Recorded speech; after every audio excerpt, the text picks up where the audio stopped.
got 4 o'clock on my end. John, you are welcome to kick things off. Thank you, Ross. Thanks for everybody showing up today for the State of the State debate. It's actually not a debate. It's going to be a series of three 15-minute presentations. We've got a great lineup today. Senator Cathy Giessel, Senator James Kaufman, and Natasha Von Imhomf. They'll be speaking in that order.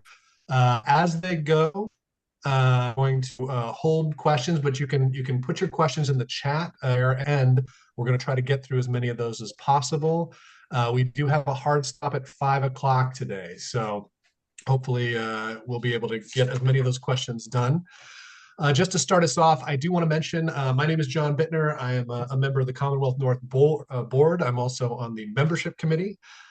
If you like the events that you see that Commonwealth North has been putting out, Ross has been doing a phenomenal job here. We do hope you'll reach out to us and think about joining the organization. We're growing by leaps and bounds, and we'd love to have your perspective inside the tent, as it were.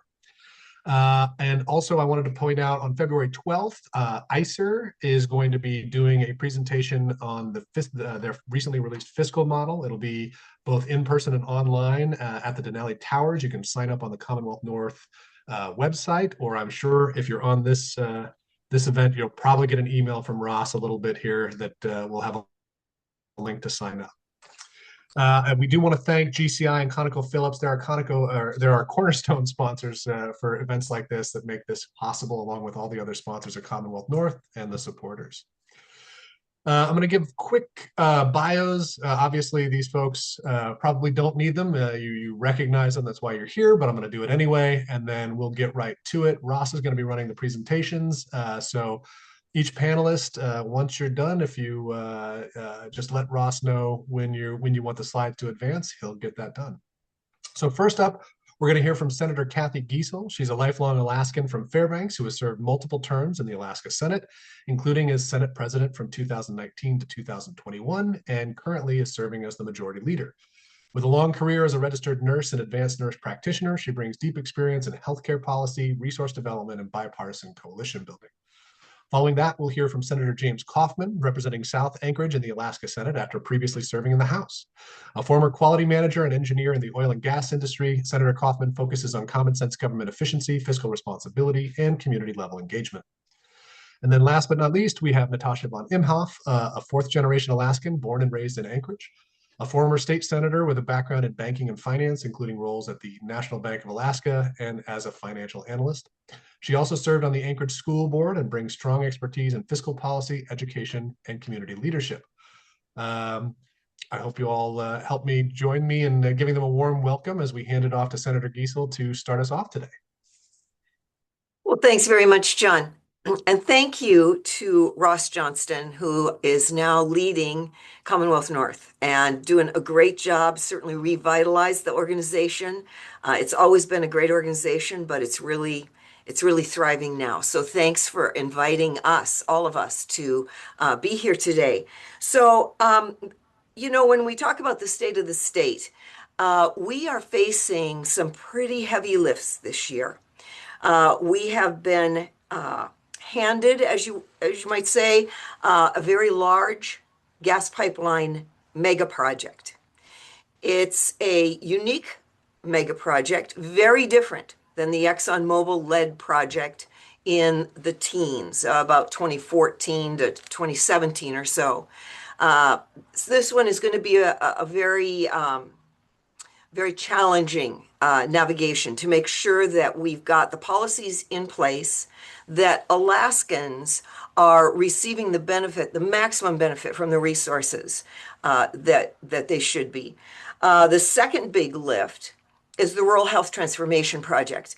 Now, this is federal money, $272 million for the first year and subsequent years possibly, depending on how well we deploy this money. But it is on extremely short time frame. And so our Department of Health is scrambling. We are concerned to making sure that they have the capacity that they need to actually execute the distribution of all this money, and that the projects that are begun are sustainable, so that when this money is gone in about 5 years, we have transformational projects in place that can sustain themselves. So it's a challenge.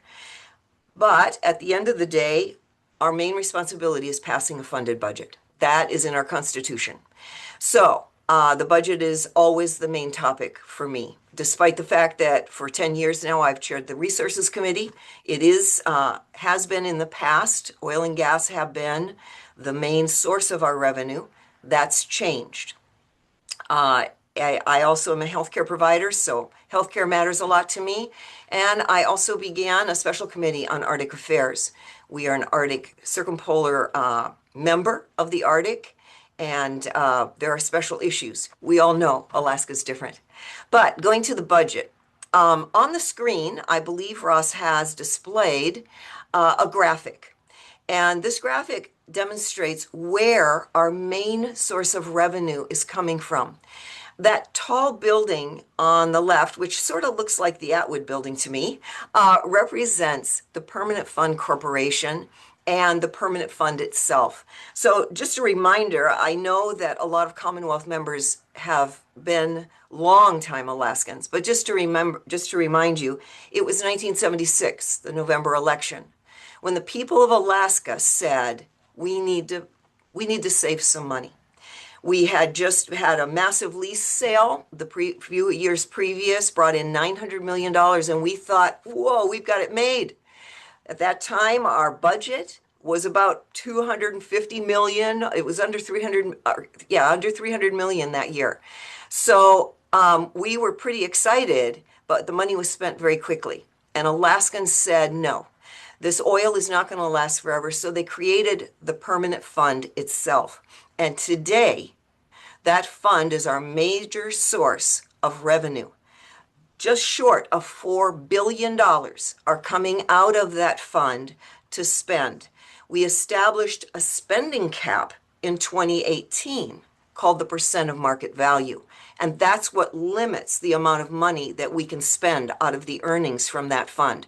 These are critical facts that Alaskans should be aware of. The second graphic there says federal revenue. So that's a smaller graphic, isn't it? Stay on slide one, please, Ross, thanks. This federal revenue used to be larger than our investment earnings, but the federal government has been cutting back, right? They've cut back our SNAP, our supplemental nutrition funding. They've reduced our Medicaid funding. That has shrunk that federal piece. Then we have petroleum. Petroleum used to be 80 to 90% of our revenue. It is not anymore. You see 13% there. And then the other revenue, gas taxes, communication taxes, things like that. We have tourism, fisheries, mining, and then timber is very small. Next slide, please, Ross. And so if you take out the federal funding, there we go. You can see it even more graphically. There's the investment earning 60% of our money is coming out of the permanent fund. So this is a big source of revenue that we need to be preserving. The constitutional amendment that is being proposed would actually preserve this fund and accelerate the savings in it and limit our spending really strictly. And so I would encourage folks that are listening to really look into the constitutional amendment that has been offered by the legislature. There's a version of it in the House and in the Senate. To put a further point on it, the governor has offered a constitutional amendment also that partially mirrors what's in the legislature. The piece in it, however, that puts the permanent fund dividend in the Constitution causes a majority of us in the Senate a great deal of concern. It would put mandatory spending in our Constitution. And so there is extremely limited support for that. Remember that the dividend was not a vote of the people. It is not in our Constitution. It was a statutory item done by a vote of the legislature, and it was a close vote at that. At that time, in addition, we eliminated our income tax. We eliminated our education head tax. And so we find ourselves today dealing with that question. We need new revenue. Right now, we're facing a deficit. This year's budget that the governor has proposed is a $1.5 billion deficit. Now, a major part of that is he's calling for spending about half, actually more than half, of the money coming out of the permanent fund this year on dividends. I like to highlight for people what the dividend actually costs. This last October, so just a few months ago, we distributed a permanent fund dividend that cost $685 million. $685 million. Now, that's a lot of money. And we have a lot of needs that pieces of that $685 million could actually fund. Let's think about SNAP, the Supplemental Nutrition Program, or Medicaid. They could use part of that money. We could use part of that money and actually fully fund those, backfilling it with state money. So it's really time for citizens to think about where that dividend could possibly make its biggest impact. Now, a lot of people say yes, but there's a lot of people who are low income and they really depend on that dividend. Actually, I would argue that those folks actually really depend on having Medicaid there, available, dependable. They depend on food stamps to be there to assist them in feeding their family. They depend on housing subsidies, again, to have shelter. So there's a lot of, we need to have a serious discussion about the dividend. When the dividend was first instituted, it started in 1982, and that first check was $1,000. But the next year, the check was $386. $386 dividend the next year. It was 11 years later before the dividend was over $1,000 again. So, we managed to build the Trans-Alaska Pipeline when we had an income tax, an education head tax, and no dividend. We had a population here that was ready for a mega project. A lot of workers came in from outside, which we anticipate happening if this gas pipeline goes forward. But we had public safety in place, we had education functioning, fire, all of those kinds of things. So these are considerations. These are important considerations that have a play in our budget. We do have a reduced forecast for the price of a barrel of oil. You can see there the barrel of oil is only 30% of our revenue, but nevertheless, we do look to that for a lot of revenue. The price that we're expecting this coming year, it's being forecast at $62 a barrel. It had been $68 a barrel earlier in the year. Our constitutional budget reserve is our savings account. It is shrinking also, and I know Senator Kaufman will talk about that. We have a supplemental budget or supplemental request this year from the governor of about $450 million. 425 million, $425 million. This is money that's already been spent in this fiscal year that now needs to be backfilled. So in order to cover that, we are probably going to need to go into that constitutional budget reserve, which is our savings account. This is going to be a difficult vote because a lot of us believe that savings account, that constitutional budget reserve, is there for emergencies. It's there to provide cash flow as the year goes by, and to pay the bills before revenue comes in. They pull money out of that CBR, then put it back in. As we lower that constitutional budget reserve, we're reducing our cash flow. Right now, the constitutional budget reserve is about $3.3 billion. So we'd be taking $425 million out of it. That would drop it down below the $3 billion mark. I know that former Senator Natasha Von Imhomf can certainly speak to that. She had huge concerns about that savings account, that constitutional budget reserve. So, really, I'm kind of laying out some things here that I know that Senator Kaufman and former Senator Von Imhoff are going to go into much more depth. But I just want to paint the picture of where our revenue comes from. Ross, could you go to the next slide? This is my last slide, and then I will close. I'll turn it over to Senator Kaufman. But on this slide, you can see what our budget looks like. The red bars are the fiscal year we're in right now. The blue bars are what the governor is proposing for the coming year. That first set of bars on the left, that's the dividend. Those are the dividend bars. So you see, we spent about $685 million there on that red bar. He's proposing spending 2.3 billion approximately. You can see it's a huge amount. In fact, it's an increase of 1.68 billion.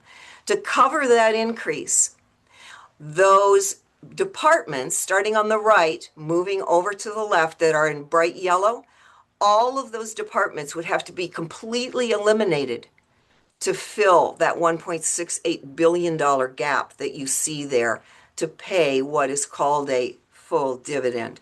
So I want to emphasize this is the impact of the dividend. We need to have a serious discussion. Alaskans need to think long and hard about what role the dividend plays in our economy. So with that, John, I think my 15 minutes is up, and I'll turn it back to you, John, as the moderator. I appreciate that. Thank you very much, Senator. And thanks for all that amazing information.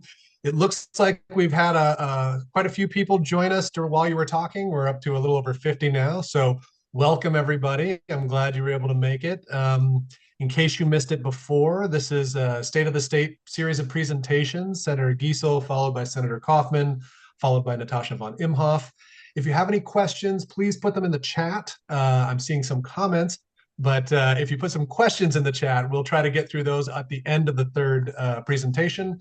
We do have a hard stop today at 5, but without further ado, I will go ahead and let Senator Kaufman take it away. Thank you. Yeah, and again, thanks to everyone, for having this forum, and thanks to the presenters. Thank you, Senator Giessel, for your presentation.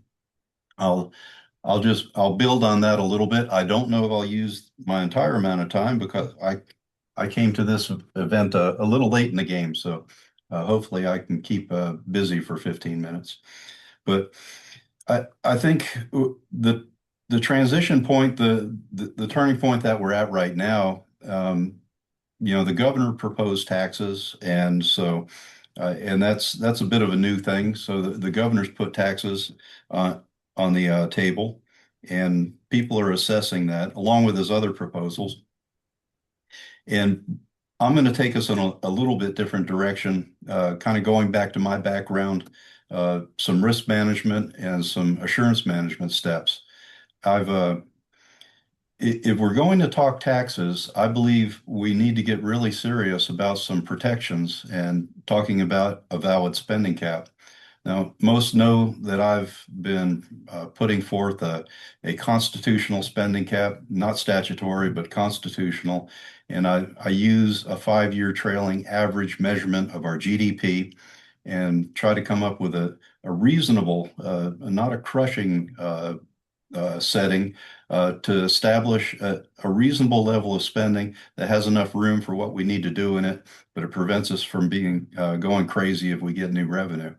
So I think one of the things I hear when we start talking about taking more revenue from an existing tax base, first, people get scared. Secondly, they start wondering if they need to get to the exit. And it can slow down investment, just put things a bit on hold while people try to assess what's going on. So I think as we're having these conversations about expanded revenue from really the same pot of activity that we have in Alaska, I think we need to start looking at what do we start to do to assure people that this is not going to get out of control. I sometimes say, put the harnesses on the horse before you open the barn door. Don't let it run away. So my next slide, I believe, has just the brief graphic from my website, and we're in the process of updating this with the latest information, but the actual constitutional cap we have is that black line that floats way above the bars of spending. So those vertical bars are the spending that's addressed in the cap. And it's doing it. It's a perfect law because it can't be broken. We've not managed to spend more than that cap would allow. And so the creation of this cap proposal uses the 5-year trailing average, and that's why these lines kind of ebb up and down, because they're working with a smooth version of the economy. So you have the upper line, the red line in my cap is the constitutional cap.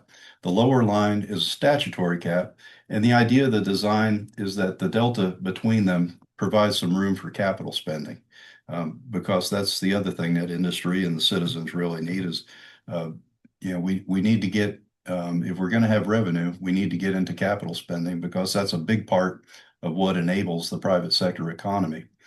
So when we talk about new taxes, I think we need to talk seriously about what kind of controls we're going to put in place.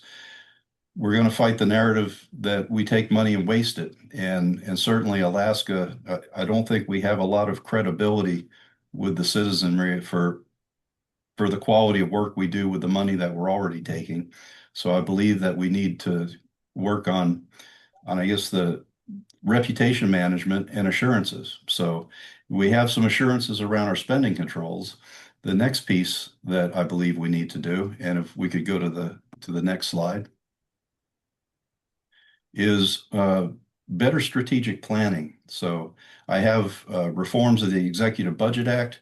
What I'd like to do is put in 4-year strategic planning so that the budget conversations that we have every year are a reflection of a published strategic plan that's put out by the governor, by the executive branch.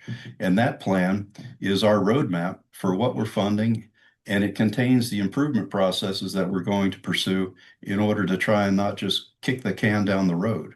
So I think the missing piece of the puzzle in the recent conversation within the framework of the state of the state is what we're going to do to structurally improve the management of the state and structurally assure people that if we're going to start to talk about expanded revenues, that we're not going to somehow lose control of it or waste the money is the other thing that people worry about. It's common for me to hear people say, I don't mind paying taxes. I just don't like the feeling that it's going down a rat hole.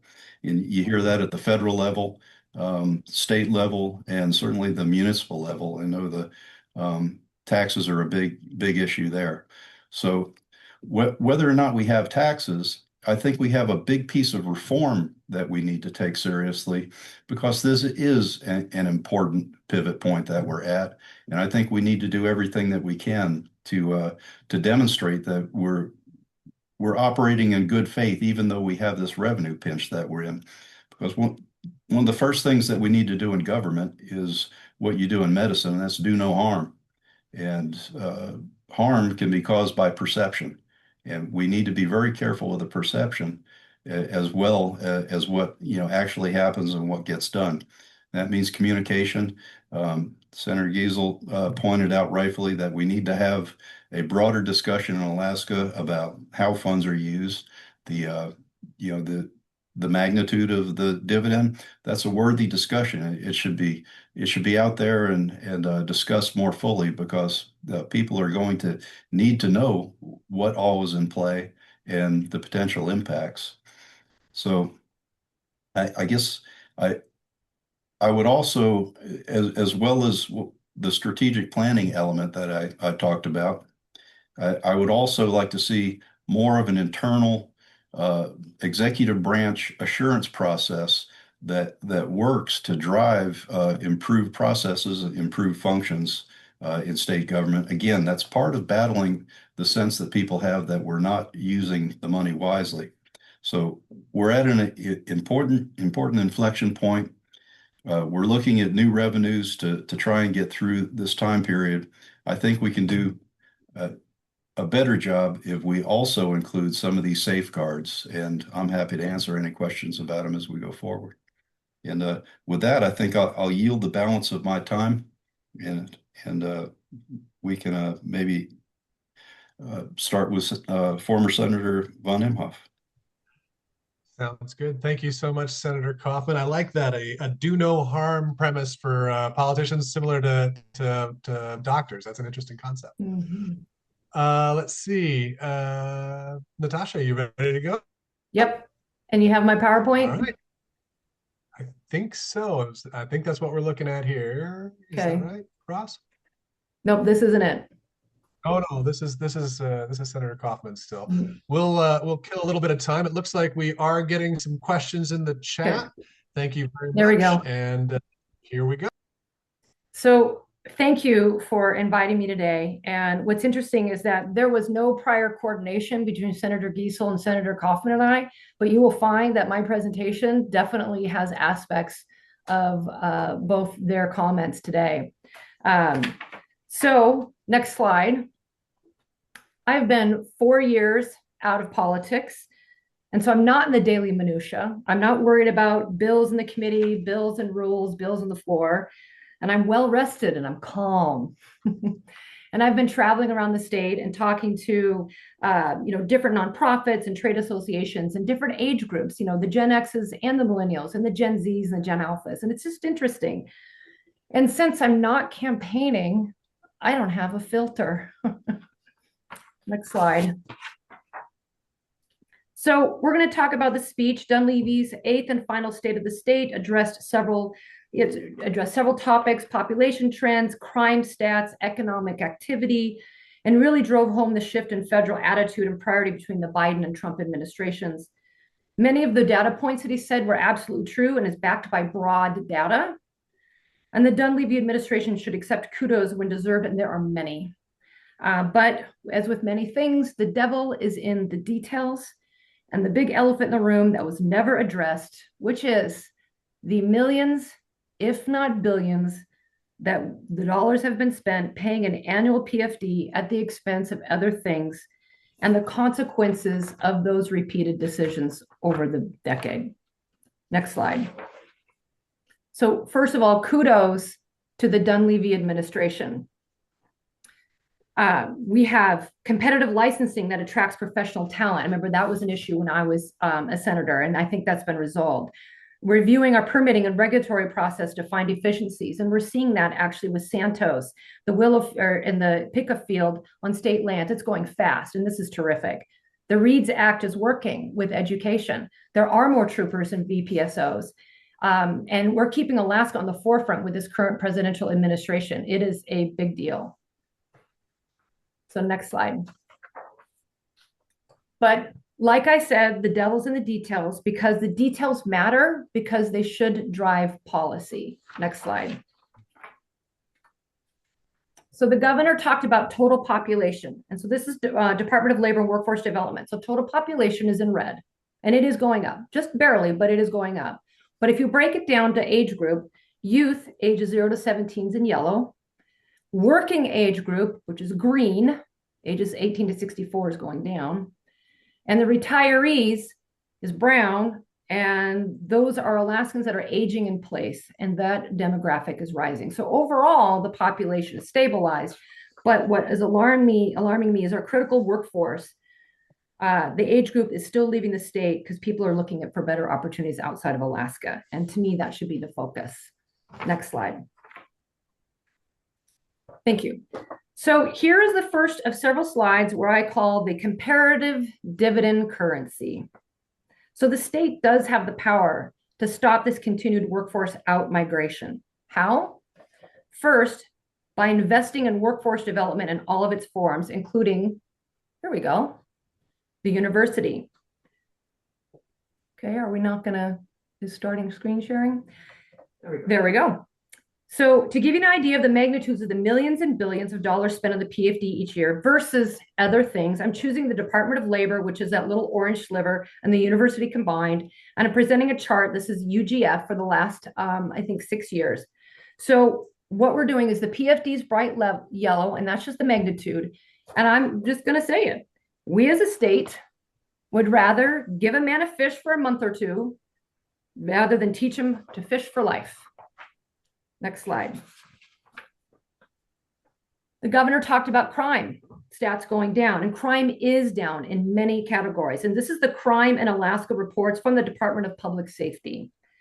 And this is good news. Alaska's in blue and the national average is in green. So we are above the national average in several areas, but we are in essence going down. So I think we should celebrate that. So next slide. But homelessness and public camping are still significant problems. And there's tents and large tents encampments, and they're taking over public spaces, and intoxicated people on drugs and alcohol are displaying disturbing and threatening behavior in public. And this is happening in many cities across Alaska. Next slide, please. But in Anchorage, it is especially bad. And Anchorage tends to be the landing place for many Alaskans arriving here on a one-way ticket. And I get it. Anchorage is the biggest city. We have the most resources. We have the most ability to help folks. But it's getting to be such a problem that the assaults are rising each quarter. As a matter of fact, our family, less than 10 days ago, went out to dinner at Ginger's restaurant. And my future son-in-law was getting out of his car and feeding quarters to the meter. And a woman ran up to him wearing a t-shirt. This is in January in Alaska, ran up to him in a t-shirt. Do you have a cigarette? He said no. She punched him in the face. This was like less than 2 weeks ago. So I arrived at Ginger Restaurant, and he's got a big bag of ice on his eye and a big shiner. So there are laws that we have to change in order to address this. And I know there's discussion about it, but there are actual policies we have to change. But even if we did, we don't have a place to put people. There is no crisis intervention center for drug and alcohol treatment, for detox, or for behavioral mental health therapy, for rehabilitation. I'm not talking about criminalizing homelessness. I'm talking about criminalizing crime, such as assault, and providing more opportunities for drug treatment and for people to get themselves back on their feet. Next slide. So here's another one of these slides. Here's all the spending pertaining to things, to the law: Department of Corrections, Department of Law, Department of Public Safety, and Judiciary. It's all in the stacked columns for the last 6 years, compared to the hundreds of millions, if not billions, that has been spent on the PFD in the yellow background. We are not building crisis intervention centers. We are not engaging enough in workforce development for nurses and social workers and case managers and recovery coaches. Next slide. The governor talked about, and he highlighted in his speech, the increased investment in the North Slope and in construction and in mining and healthcare and energy. All good things, and it's all happening. But here's where we stand with the rest of the company. If you look at the squiggly gray lines on the left, this is the gross domestic product adjusted for inflation. And Alaska's the green line on the bottom, Utah's on top. And this is collaborated on the right-hand side by the June 2025 issue of the Alaska Economic Trends magazine, published by the Alaska Department of Labor. The headline in the middle of the page there on the right says, growth has lagged the US in all states but one, North Dakota. On the colorful column on the right, you can see Alaska second to last on the bottom for actual economic growth for the last 10 years. Next slide, please. Why is that? My opinion, I don't think the state is prioritizing enough capital investment. The capital's the blue bar, and it's around between 150, about 400 million a year on average. We had a spike in 2023, and I think it was leftover COVID funds, I believe. The dividend is usually between 650 million to 1.5 billion. So the growth of the North Slope is primarily due to outside investment, and is also due to a stable tax environment. That's another comment for, that's another moment that I'll talk about in a moment. The state is not even taking advantage of the full federal match for DOT projects right now for reasons I cannot fathom. The state's capital budget has been anemic for years. There is Alaska Energy Authority and ADA, Alaska Industrial Authority. They're doing great, but we need more money in more varied areas to really kickstart the state.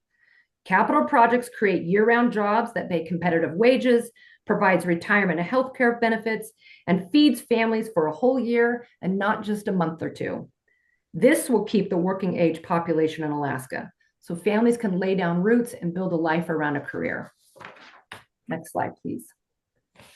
So it's the dividend dilemma. Next slide. Stated in another way, I don't think we have a fiscal crisis. I think we have a priority crisis. So this table represents the unrestricted general funds budget for the last 6 years. Education and health are the big ones on the far right. The PFD is on the far left, and I consider it as the 18th agency that competes, or in this case, dwarfs nearly a dozen other agencies, including capital on the far, far right. In the last 6 years, the collective agenda has been to spend billions of dollars on a cash payout rather than investing in meaningful capital projects or infrastructure or tourism visitor center or crisis treatment centers or roads to reach those resource opportunities. And I fully admit, I pressed the green button in 2021 and in 2022. I am part of the blame. But I will tell you that when any governor drops a budget in December 15th, that is so far out of line where the goalposts are not even on the field, they're in the town next town over, that it takes so much time and energy for the legislature to claw back the budget into something that is more based on realistic revenues. We pass budgets that don't properly invest in our state because we are drowned out by messaging regarding the PFD. And I'm just going to say it, leadership matters. What I think could help, and both senators talked about this, so thank you, is rather than saying a $1,000 check, a $1,200 check, a $2,000 check, instead, let's say $700 million allocated towards the permanent fund, or $1 billion payout, or in this year's governor's budget, about $2.2 billion, which is nearly a third of the total UGF budget. People should be informed of the consequences and the opportunity cost for each dollar that we allocate towards the PFD rather than other important things, primarily investing in our state and capital infrastructure. Next slide, please. So what I'm able to do in my free time is I'm kind of going through social media accounts, mainly about Anchorage, but I consolidated about 48,000 responses, and I put it in ChatGPT to consolidate the responses into like 6 good, why do you love Anchorage, 6 bad, why would you leave Anchorage? And these are the 30 and 40-year-olds who are our emerging leaders. These are the top 40 under 40. These are our next elected officials. We should listen to them. What is it that they want and what do they value? They want jobs, they want housing, and they want our elected leaders to deal with the crime associated with the drug epidemic. They did not say they want an annual check. Next slide, please. Nope. Next slide. So the governor talked in his speech, he said a line, we can support ourselves by creating more wealth from our resources. Yes, fully agreed. But would it make sense to build roads to those resources? Increase the capital budget to do that? Maybe match the full federal fund match? The governor also said, we're not going to pickpocket cash from each other's pockets. But then he drops a bill with a statewide sales tax a few days after the speech. And whether it's a sales tax or whether it's an income tax, it's taking discretionary money from people. And then there's a change in oil and gas taxes, using an ICER presentation as reference. When I was on the Audit and Budget Committee, we hired Gaffney Klein, others are Wood McKenzie. These are trusted specialists in oil and gas taxes that are very understanding our complex taxes. Perhaps I plead to the sitting senators right now, maybe we can have them chime in if there's time. Next slide. So many questions. Where will the additional revenues be spent? Is there a plan for capital spending, a vision? How will the spending cap be calculated and what will be included underneath it? And just so we're all on the same page, are we really truly taking money from one person's paycheck and then depositing it into their neighbor's bank account? And I have been on the record saying this on more than one time. Okay, next slide. So recommendations. Always allocate the full DOT federal match available, always. Senators, please don't wait. Do not wait until May. Get it done now. Do a supplemental budget, please. Prioritize investing in capital, infrastructure, and deferred maintenance. Share or balance the PFD allocation with capital investment in the millions of dollars. Please invest towards revving the economy in mind, long-term, not 2 years, 2 decades, but 2 generations.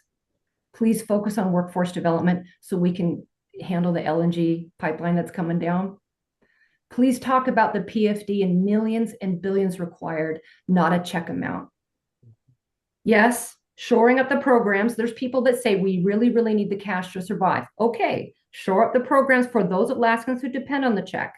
Food security, rental assistance, utility assistance.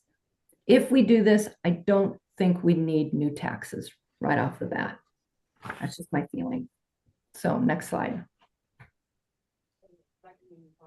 Lots of good things happening. Lots more to be done. I hope someday we can pass a new PFD calculation that is affordable and sustainable long into the future, that does not require new taxes to pay it, and allows for sufficient money to invest in capital and economic growth. Thank you. Thank you very much. Oh, we're closing with a Dilbert slide too. Excellent. Yeah. Several people in the chat have asked whether or not the presentations will be available. It looks like Ross is committed to sending them out in the newsletter, so no worries there. I know that there was a lot of information that all 3 presenters provided, and a lot of folks are going to want to look that over, so no problems. And congratulations to all 3 of you. You managed to come in 3 minutes under time, so well done, nailed it. That gives us 3 extra minutes for some questions. I'm going to go ahead and just start off. And basically, I think how we'll do this is, unless it's directed at somebody in particular, if it's an open-ended question, we're just going to go around the panel, same order as you spoke. So we'll go Senator Giessel, Senator Kaufman, and Ms. Von Imhomf. And everybody just give a short response, and then we'll see how many of these we can get through. So first and foremost,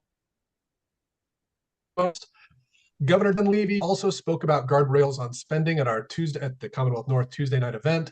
What do we do when the guardrails push up against federal spending drops like it has over the past year, as Senator Giessel expressed? Would that cripple the state if we are restricted on making up federal losses on education, housing, infrastructure, etc.?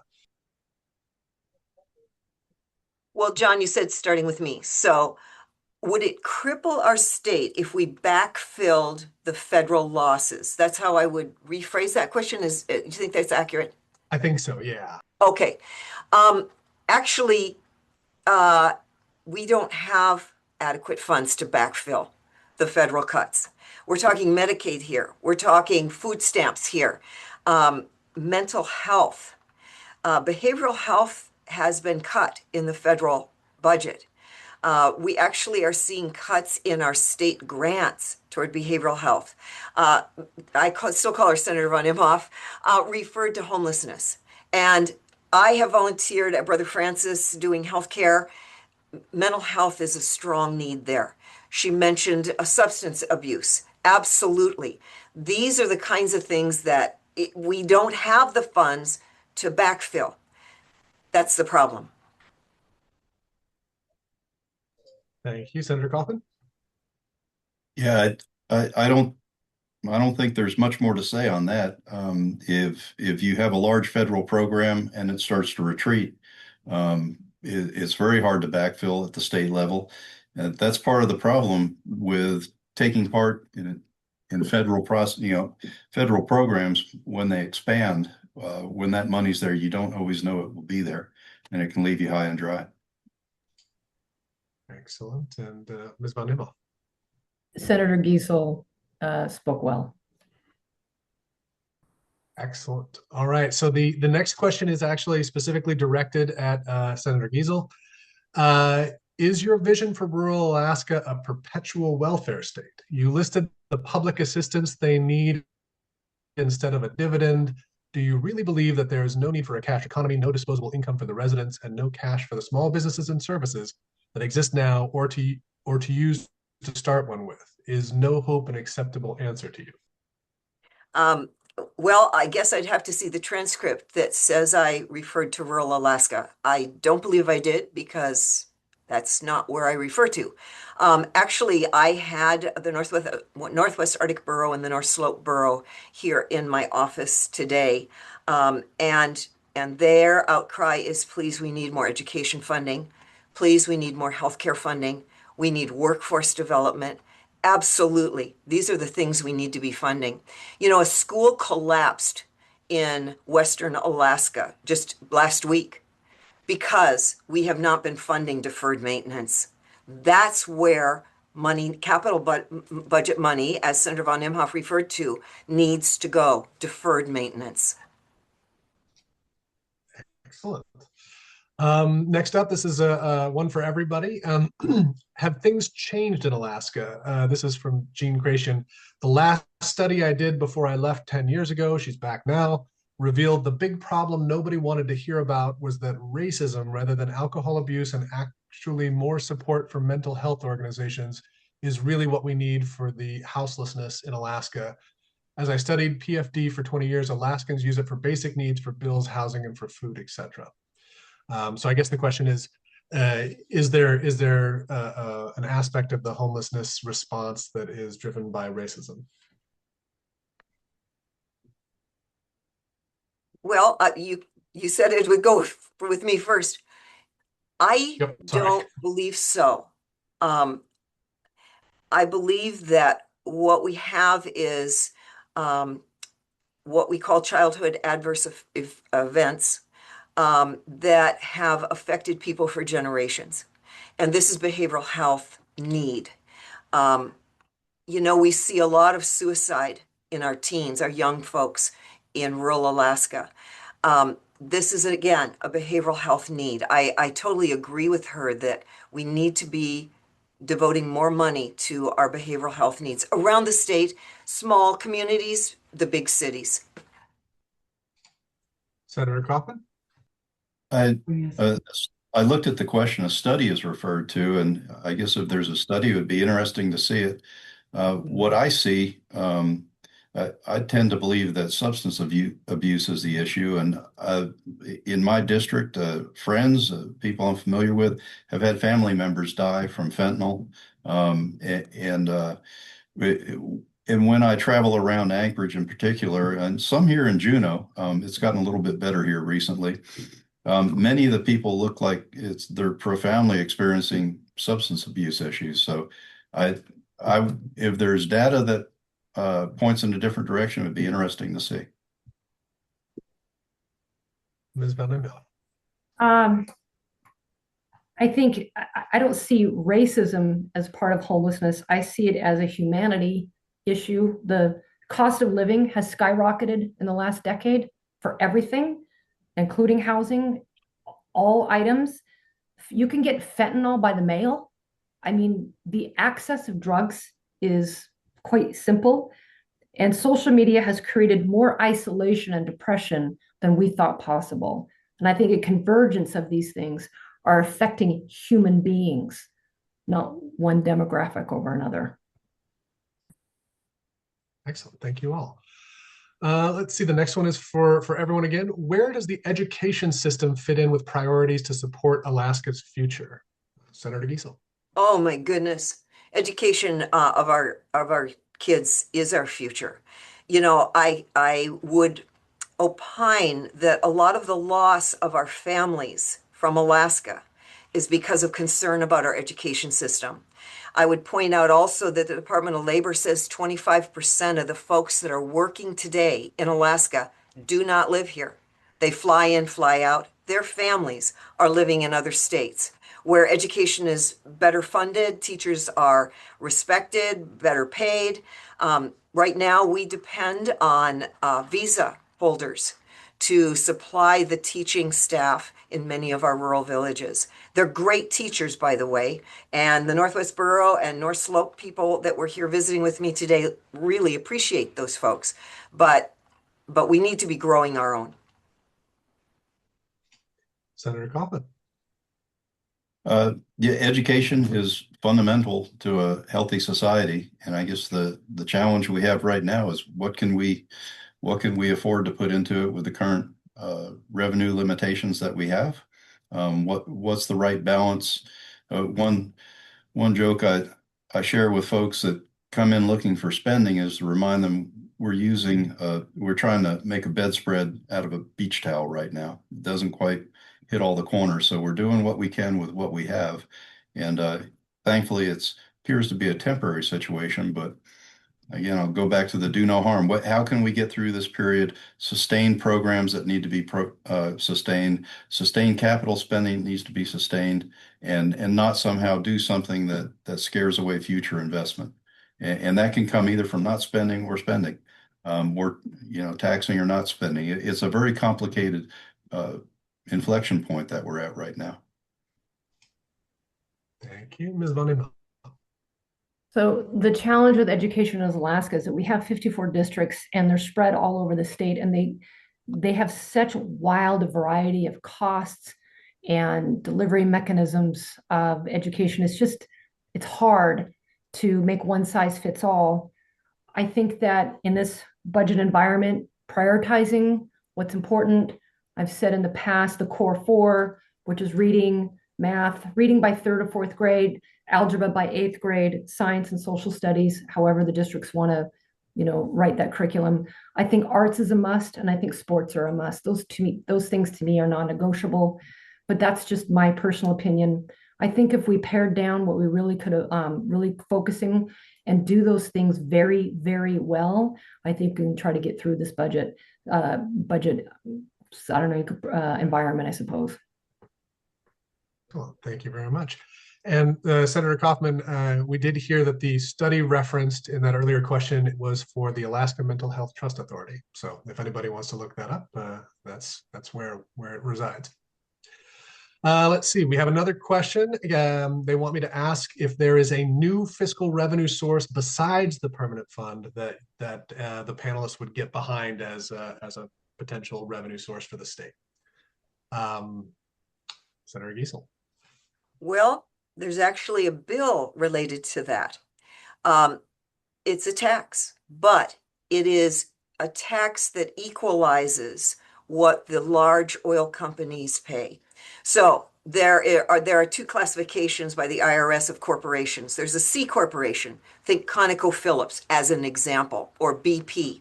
Then there's an S corporation.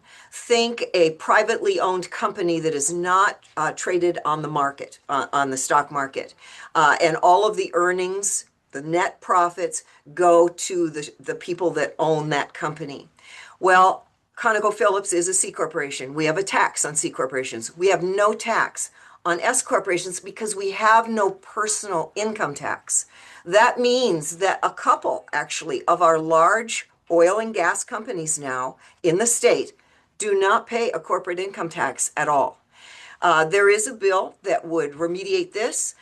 Actually, it would probably bring in $90 to $100 million a year, and that's about equal to what a C corporation would pay. This is a very equitable correction in our tax structure that should have been corrected back when we got rid of our personal income tax.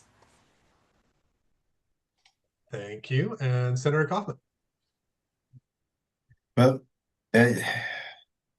I'll consider a tax if I can see progress on again the protection side of it.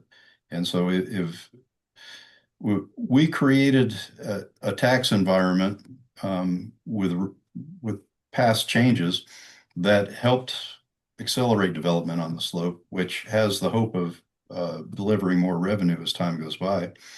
If we're going to start changing things, I think, if we need revenue, I say that we should also put some protection in there from it going, or for even people perceiving that it's not under control. So how does the challenge for Alaska with all its stakeholders, with citizens, with the business community, is to be a high reliability partner? How do we become a reliable partner in people's lives, in people's business endeavors, all the things that they need to do to drive the economy and have a happy life? And so I think we need to put structures in that help assure that. Particularly, timing is important. There's a thing I think I speak of as sequence risk.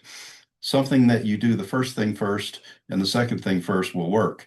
If you do the second thing first and the first thing second, it might go haywire on you. And so I think we need to prioritize our discussions for the sake of transparency about the quality of how we manage the state, and for how we protect ourselves from going a little too wild with revenue, or from scaring people that we might. Even if we aren't, that overhang, that risk overhang, is still going to suppress some level of business activity.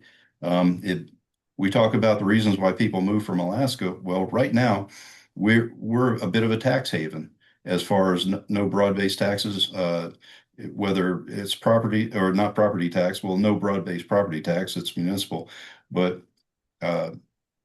sales tax, income tax, right now we're a bit of a haven for that. So if we're going to talk taxes, that's going to have a negative effect. We have to do things to counterbalance that, and people feel that we're a well-managed operation and we're not going to get out of control with it. So my support for any talk of taxes, and it can seem silly, but even tiny ones, I refuse unless we're going to have a more significant discussion about spending protections. And it was mentioned earlier that the POMV was a spending cap. Well, it's not. That's a revenue cap on a very select segment of revenue. And what I'm proposing is that we essentially have a POMV control mechanism on what we take from the entire economy. If we're going to start looking at taxes, let's give it some percentage of market value protection too, just like we did with a permanent fund. Thank you very much. And Ms. Von Imhomf. Okay, I'll make it quick because I think we're running out of time here. If we're going to collect $700 million in taxes of any source, and we're going to turn around and pay $1,000 dividend, which costs about $680 million, why would we set up a $10 million bureaucracy in the government to collect taxes from people around the state and businesses around the state, only to turn around and spend and give it out in a check? I just don't see the reason why we would do that. So I've been consistent in that viewpoint. I think that if we are going to ever collect any kind of taxes, let's have a very specific plan and understand the magnitude of what we can actually collect out of 700,000 people and the tourists that come here and the businesses, and then figure out exactly how we're going to spend it and in what areas, and then do an economic impact of like, what are the opportunity costs of that? I think it takes a while to kind of come up with that analysis. Thank you. Thank you. So we've got a little less than 2 minutes here. I was going to try to squeeze one more question in, but I just don't think we have the time. I want to thank all three of our panelists. You have given a phenomenal range of perspectives, definitely have a depth of knowledge in a lot of different aspects of Alaska's economy. You can definitely feel the passion all three of you have for the state's in current situation and for its future, which is always good to hear. I'd like to thank everyone that tuned in today. I hope you found this valuable. I know we didn't get to all the questions. I am terribly sorry, but we do have a hard stop at 5. I'm sure that there will be other opportunities to talk to these folks again. I suspect they do quite a bit of public speaking. Not as good as this, obviously. The Commonwealth North public speaking is the gold standards, but I'm sure we'll find other opportunities to talk to them. And as we mentioned before, we will be providing copies of the presentations in a newsletter. Ross will do it. He does all the work around here. I just show up to moderate panels. And one last time, a plug for a future event, February 12th. Several of you mentioned ICER in the comments. The ICER fiscal model will be discussed on February 10th or 12th. I'm so sorry, February 12th.